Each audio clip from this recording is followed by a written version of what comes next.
Hello all, welcome our channel filmy hunt. Present మనకి ఓటీటీలో available గా ఉన్న top best horror and thriller movies list అయితే ఈ వీడియోలో తీసుకొని వచ్చాను. ఈ వీడియోలో చెప్తున్న మూవీస్ అన్నింటినీ మీరు పక్కాగా చూడడానికి అయితే ట్రై చేయండి. ఈ మూవీస్ అన్ని కూడా మీకు చాలా బాగా నచ్చుతాయి. ఇందులో చెప్పినట్టుగానే మనకి ఓటీటీలో అవైలబుల్ గా ఉన్న టాప్ బెస్ట్ మూవీస్ మీద ఆల్రెడీ మేము కొన్ని వీడియోస్ అయితే చేసాం. ఆ వీడియోస్ ను కూడా మీరు చూడడానికి అయితే ట్రై చేయండి. వాటిలో కూడా మీకు బెస్ట్ కంటెంట్ అయితే దొరుకుతుంది. ఈ వీడియో నచ్చితే ఒక లైక్ చేయండి. మీ ఒపీనియన్ ఏదైనా సరే కామెంట్ సెక్షన్ లో అయితే కామెంట్ చేయండి. మన ఛానల్ 50,000 సబ్స్క్రైబర్స్ కి చాలా దగ్గరగా ఉంది. సో మీలో ఎవరైనా మన ఛానల్ ని సబ్స్క్రైబ్ చేసుకోకపోతే మన ఛానల్ ని సబ్స్క్రైబ్ చేసుకొని పక్కనే ఉన్న బెల్ బటన్ అయితే ఆన్ లో పెట్టుకోండి. ఇంకా లేట్ చేయకుండా వీడియోని అయితే స్టార్ట్ చేసేద్దాం. ఇక మన నెంబర్ 1 స్లీప్. ఒక సైకలాజికల్ అండ్ సస్పెన్స్ థ్రిల్లర్ మూవీని చూసి ఎంజాయ్ చేయాలి అని అనుకుంటే మీరు దీన్ని మిస్ చేసుకోవద్దు. మీకైతే మంచి ఇంట్రెస్ట్ ఇస్తుంది ఈ మూవీ. సింపుల్ గా దీని కాన్సెప్ట్ ఏంటి అంటే, కొత్తగా పెళ్ళైన ఇద్దరు వైఫ్ అండ్ హస్బెండ్ హ్యాపీగా లైఫ్ ని లీడ్ చేస్తూ ఉంటారు. అయితే వాళ్ళు కలిసి ఉన్న టైంలోనే ఆ లేడీ తన హస్బెండ్ బిహేవియర్ లో చేంజ్ రావడం మొదలవుతుంది. డే బై డే తన హస్బెండ్ బిహేవియర్ మిస్టీరియస్ గా మారిపోవడం గమనిస్తుంది. అసలు తన హస్బెండ్ బిహేవియర్ ఇలా మారడానికి రీజన్ ఏంటో తెలుసుకోవాలి అని తన వైఫ్ అయితే డిసైడ్ అవుతుంది. సో తర్వాత నుండి వాళ్ళ పరిస్థితులు ఎలా మారాయి, ఫైనల్ గా మూవీ ఎలా ఎండ్ అయింది అనేదే రిమైనింగ్ కాన్సెప్ట్. మూవీ అయితే చాలా బాగుంటుంది. మీకు ఇంట్రెస్ట్ ఉంటే ఒకసారి అయితే ట్రై చేయండి. ఇది మనకి నెట్ఫ్లిక్స్ లో అవైలబుల్ గా ఉంది. So don't miss it. ఇక next number 2 chutney sambar. Family మొత్తం కలిసి చూసి ఎంజాయ్ చేయగలిగే మంచి ఎంటర్టైన్మెంట్ ఇచ్చే బెస్ట్ వెబ్ సిరీస్ ఇది. ఇందులో చిన్న చిన్న మిస్టేక్స్ ఉన్నాయి, బట్ ఓవరాల్ గా సిరీస్ అయితే బాగుంటుంది. సింపుల్ గా దీని కాన్సెప్ట్ ఏంటి అంటే, రత్నస్వామి తన ఫ్యామిలీతో కలిసి ఒక హోటల్ అయితే రన్ చేస్తూ ఉంటాడు. అయితే తన ఫుడ్ ని తయారు చేసే ప్రాసెస్ లో ఏదో కొత్తదనం ఉండడంతో ఆ ఊర్లో తన హోటల్ బాగా ఫేమస్ అవుతుంది. సో ఇలా ఆల్ గుడ్ అనుకుంటున్న టైంలోనే రత్నస్వామి తన కొడుక్కి ఒక సీక్రెట్ అయితే చెప్తాడు. దానితో వాళ్ళ ఫ్యామిలీ మొత్తం కూడా కొత్త కొత్త ప్రాబ్లమ్స్ ని ఫేస్ చేయాల్సి వస్తుంది. సో ఫైనల్ గా మూవీ ఎలా టర్న్ తీసుకుంది అనేదే రిమైనింగ్ కాన్సెప్ట్. మూవీ అయితే మంచి ఫన్ రైల్ లాగా ఉంటుంది. ముందుగా చెప్పినట్టు చిన్న చిన్న మిస్టేక్స్ అయితే ఉన్నాయి. ఇది మనకి తెలుగులోనే డిస్నీ ప్లస్ హాట్‌స్టార్ లో అవైలబుల్ గా ఉంది. So don't miss it. ఇక next number 3 Chandu champion. Real life స్టోరీని ఇన్స్పిరేషన్ గా తీసుకొని తీసిన one of the best movie ఇది. మీకైతే మంచి ఫీల్ తో పాటు ఒక ఇన్స్పిరేషన్ గా అయితే ఈ మూవీ ఉంటుంది. సింపుల్ గా దీని కాన్సెప్ట్ ఏంటి అంటే, మురళి తన ఊర్లో లైఫ్ ని లీడ్ చేస్తూ ఉన్న టైంలో తన బ్రదర్ తో కలిసి కుస్తీ నేర్చుకోవడానికి అయితే రెడీ అవుతాడు. అయితే అలాంటి టైంలోనే మురళి తన ఊర్లో ఛాంపియన్ గా మారతాడు. బట్ వన్ ఫైన్ డే తనకు వచ్చిన ఒక ప్రాబ్లం కారణంగా ఆ ఊరు నుండి అయితే వెళ్ళిపోతాడు.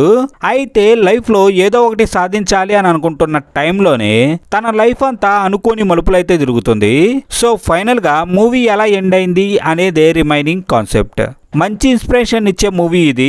ఇది మీకు చూడాలి అన్న ఇంట్రెస్ట్ ఉంటే దీన్ని అయితే మాత్రం మిస్ చేసుకోవద్దు. మూవీలో కొంచెం ల్యాగ్ ఉంటుంది, బట్ మూవీ అయితే బాగుంటుంది. ఇది మనకి తెలుగులో ప్రైమ్ వీడియోలోనే అవైలబుల్ గా ఉంది. So don't miss it. ఇక నెక్స్ట్ నెంబర్ 4 శాకాహారి. ఇది కూడా మంచి కంటెంట్ ఉన్న మూవీ. మూవీలో కంటెంట్ ఉంటే చాలు, పెద్ద పెద్ద స్టార్స్ లేకపోయినా మూవీని టాప్ పొజిషన్ లో పెట్టొచ్చు అని నిరూపించిన సినిమా ఇది. సింపుల్ గా దీని కాన్సెప్ట్ ఏంటి అంటే, సుబ్బన్న తన ఊరిలో ఒక శాకాహార భోజనం హోటల్ పెట్టుకొని లైఫ్ ని లీడ్ చేస్తూ ఉంటాడు. అయితే వన్ ఫైన్ డే పోలీసుల నుండి తప్పించుకొని వచ్చిన ఒక పర్సన్ సుబ్బన్న హోటల్ కి వచ్చి అక్కడ ఉంటాడు. అయితే ఇలా కొన్ని ఇన్సిడెంట్స్ తర్వాత ఆ క్రిమినల్ ని వెతుక్కుంటూ వచ్చిన పోలీసులు ఆ హోటల్ మీద ఎంక్వైరీ అయితే స్టార్ట్ చేస్తారు. సో ఆ తరువాత ఏం జరిగింది, సుబ్బన్న హోటల్ కు వచ్చిన క్రిమినల్ ఎవరు, ఫైనల్ గా మూవీ ఎలా టర్న్ తీసుకుంది అనేదే రిమైనింగ్ కాన్సెప్ట్. మీరు గానీ దీన్ని చూడడం మిస్ చేసుకొని ఉంటే డెఫినెట్ గా ఒకసారి అయితే దీన్ని ట్రై చేసి చూడండి. మూవీ మాత్రం మీకు నెక్స్ట్ లెవెల్ ఎక్స్పీరియన్స్ అయితే ఇస్తుంది. ఇదైతే మనకి తెలుగులో ప్రైమ్ వీడియోలోనైతే అవైలబుల్ గా ఉంది. So don't miss it. ఇక నెక్స్ట్ నెంబర్ 5 బృందా. ఒక interesting murder mystery crime thriller series ని మిస్ చేసుకోకూడదు అనుకుంటే మీరు డెఫినెట్ గా దీన్ని చూడడం అయితే మాత్రం మిస్ చేసుకోవద్దు.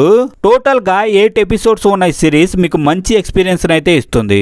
సింపుల్ గా దీని కాన్సెప్ట్ ఏంటి అంటే, సిటీలోని ఒక చెరువులో ఒక వ్యక్తి డెడ్ బాడీ అయితే దొరుకుతుంది. అందరూ దీన్ని సూసైడ్ అని అనుకుంటున్న టైంలో పోలీసులకి ఒక క్లూ అయితే దొరుకుతుంది. సో దాన్ని డీప్ గా ఇన్వెస్టిగేట్ చేస్తూ వెళ్తున్న కొద్దీ ఆ వ్యక్తి డెడ్ బాడీ వెనుక చాలా పెద్ద మిస్టరీ ఉన్నట్టు తెలుస్తుంది. సో అసలు ఆ చనిపోయిన వ్యక్తి ఎవరు, తన చావు వెనుక ఉన్న మిస్టరీ ఏంటి, సో ఫైనల్ గా పోలీసులు ఆ మిస్టరీని సాల్వ్ చేశారా లేదా అనేదే రిమైనింగ్ కాన్సెప్ట్. ఈ సిరీస్ అయితే సూపర్ గా ఉంటుంది. ప్రతి ఎపిసోడ్ చాలా ఎంగేజింగ్ గా రన్ అవుతూ ఉంటుంది. మీరు గానీ దీన్ని మిస్ చేసుకొని ఉంటే ఇది సోనీ లివ్ లో అవైలబుల్ గా ఉంది. So don't miss it. ఇక నెక్స్ట్ నెంబర్ 6 డ్యూన్ 2. ఒక డిఫరెంట్ కంటెంట్ ఉన్న మూవీని ట్రై చేయాలి అనుకుంటే దీన్ని మిస్ చేసుకోవద్దు. మూవీ మాత్రం చాలా బాగుంటుంది. ఇందులో విఎఫ్ఎక్స్ కూడా చాలా బాగా నచ్చుతాయి. ఇంట్రెస్ట్ ఉంటే ఒకసారి అయితే ట్రై చేయండి. సింపుల్ గా దీని కాన్సెప్ట్ ఏంటి అంటే, ఫస్ట్ పార్ట్ లో తండ్రిని కోల్పోయిన తర్వాత శత్రువుల నుంచి తన తల్లి జెస్సికాతో పారిపోతాడు పాల్. అలా పారిపోతూ అరాకీస్ గ్రహంలో ఉన్న ఫ్రేమన్ తెగ ప్రజల్లో చేరతాడు. అయితే పాల్ వాళ్ళ దగ్గరికి వెళ్ళిన టైం నుండి అక్కడ పరిస్థితులన్నీ కూడా మారిపోతాయి. సో పాల్ ఇంకా తన మదర్ అక్కడ ఎలా సర్వైవ్ అయ్యారు, పాల్ తండ్రిని చంపిన వాళ్ళని పాల్ ఏం చేశాడు, ఫైనల్ గా మూవీ ఎలా టర్న్ తీసుకుంది అనేదే రిమైనింగ్ కాన్సెప్ట్. ఇదైతే మనకి ప్రైమ్ వీడియోలో తెలుగులోనే అవైలబుల్ గా ఉంది. మీకు చూడాలి అనే ఇంట్రెస్ట్ ఉంటే మాత్రం పక్కాగా అయితే మాత్రం ఒకసారి ట్రై చేయండి. ఇక next number 7 Tribhuvan Mishra CA topper. ఈ సిరీస్ లో బోల్డ్ సీన్స్ అయితే ఉంటాయి. సో ఫ్యామిలీతో కలిసి ఈ సిరీస్ అయితే చూడకండి. కంటెంట్ పరంగా ఈ సిరీస్ అయితే బాగుంటుంది. సో డెఫినెట్ గా అయితే ఒకసారి ట్రై చేయండి. సింపుల్ గా దీని కాన్సెప్ట్ ఏంటి అంటే, త్రిభువన్ మిశ్రా ఒక సిఏ టాపర్. తను వర్క్ చేసే ప్లేస్ లో చాలా స్ట్రిక్ట్ గా అయితే ఉంటాడు. ఎలాంటి చిన్న మిస్టేక్ జరిగినా దానికి అగెనెస్ట్ గా అయితే ఫైట్ చేస్తాడు. అయితే అలాంటి టైంలోనే త్రిభువన్ మిశ్రా లైఫ్ లోకి ఒక అనుకోని ప్రాబ్లం అయితే వస్తుంది. ఆ ప్రాబ్లం తన జీవితాన్నే మలుపులు తిప్పుతుంది. సో తన లైఫ్ లోకి వచ్చిన ప్రాబ్లం ఏంటి, దానివల్ల మిశ్రా ఎలాంటి ప్రాబ్లమ్స్ ని ఫేస్ చేశాడు అనేదే రిమైనింగ్ కాన్సెప్ట్. ఈ సిరీస్ అయితే చాలా బాగుంటుంది. బట్ ఇందులో అడల్ట్ కంటెంట్ కూడా ఉంటుంది. సో ఫ్యామిలీతో అయితే అవాయిడ్ చేయండి. ఇది మనకి ఆన్లైన్ లో అవైలబుల్ గా ఉంది. So don't miss it. ఇక next number 9 Srikanth. Real life స్టోరీని బేస్ చేసుకొని తీసిన one of the best movie ఇది. లైఫ్ లో ఏదైనా సాధించాలి అనుకునే వాళ్ళు ఎవరైనా ఈ మూవీని మాత్రం ట్రై చేయడం అయితే మిస్ చేసుకోవద్దు. సింపుల్ గా దీని కాన్సెప్ట్ ఏంటి అంటే, పుట్టుకతోనే కళ్ళు లేకుండా పుట్టిన శ్రీకాంత్ బొల్ల తన చిన్నప్పటి నుండి ఎన్నో కష్టాలు ఎదుర్కొంటాడు. తన ఎడ్యుకేషన్ ని ఎలా పూర్తి చేశాడు, దానికోసం ఎన్ని ఇబ్బందులు పడ్డాడు, తరువాత జీవితంలో ఎదిగి పెద్ద ఇండస్ట్రియలిస్ట్ గా ఎలా ఎదిగాడు, ఇలా తన జీవితంలో ఎదుర్కొన్న పరిస్థితులన్నీ కూడా దీనిలో చాలా బాగా చూపించారు. శ్రీకాంత్ బొల్ల జీవితం ఎంతో మందికి ఇన్స్పిరేషన్ గా అయితే ఉంటుంది. మీకు ఇంట్రెస్ట్ ఉంటే దీన్ని పక్కాగా ఒకసారి చూడడానికి అయితే ట్రై చేయండి. మీకు ఈ సినిమా చాలా మంచి ఎక్స్పీరియన్స్ అయితే ఇస్తుంది. ఇది మనకి తెలుగులోనే నెట్ఫ్లిక్స్ లో అవైలబుల్ గా ఉంది. So don't miss it. ఇక్కడతో మన లిస్ట్ అయితే కంప్లీట్ అయింది. ఈ వీడియో మీకు నచ్చిందని అనుకుంటున్నాను. ఇందులో చెప్పిన మూవీస్ ని మీరైతే మిస్ చేసుకోకుండా తప్పకుండా ట్రై చేసి చూడండి. ఈ మూవీస్ అన్ని కూడా మీకు మంచి ఫీల్ అయితే ఇస్తాయి. అలాగే మన ఛానల్ 50,000 సబ్స్క్రైబర్స్ కి చాలా దగ్గరగా ఉంది. మీలో ఎవరైనా మన ఛానల్ ని సబ్స్క్రైబ్ చేసుకోకపోతే మన ఛానల్ అయితే సబ్స్క్రైబ్ చేసుకోండి. పక్కనే ఉన్న బెల్ బటన్ కూడా ఆన్ లో పెట్టుకోండి. ఈ వీడియో నచ్చితే ఒక లైక్ చేయండి. మీ ఒపీనియన్ ఏదైనా సరే కామెంట్ సెక్షన్ లో అయితే కామెంట్ చేయండి. మళ్ళీ తిరిగి ఇలాంటి మంచి కంటెంట్ తో అయితే మేము ముందుకు వస్తాం.